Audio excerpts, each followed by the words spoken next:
யாழ்ப்பாண தேர்தல் மாவட்டத்திலிருந்து ஒரு முடிவு வெளியாகி இருக்கிறது. அதன் அடிப்படையில் யாழ்ப்பாண தேர்தல் மாவட்டத்தில் தபால் மூலம் அளிக்கப்பட்ட வாக்குகளின் உத்தியோகபூர்வமான எண்ணிக்கையே இவ்வாறு வெளியிடப்பட்டிருக்கிறது.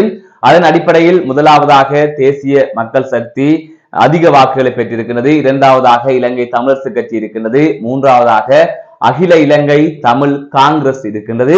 இதன் தொடர்ச்சியாக ஒவ்வொரு கட்சிகளும் எத்தனை வாக்குகளை பெற்றிருக்கின்றது என்பது தொடர்பாக தொடர்ந்து பார்க்கலாம். அதன் அடிப்படையில் தேசிய மக்கள் சக்தி 9066 வாக்குகளை பெற்றிருக்கின்றது.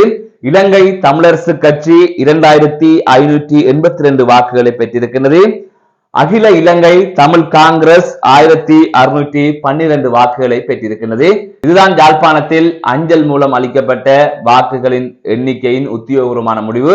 ஏனைய வாக்குகள் தொடர்பாக அடுத்தடுத்த மணித்தியாலங்களில் முடிவுகள் வெளிவரும். தொடர்ந்து இணைந்திருங்கள் JK ரிப்போர்ட் எனப்படுகின்ற இந்த யூடியூப் சேனலுடன். நான் நடராசா ஜெயகாந்தன்.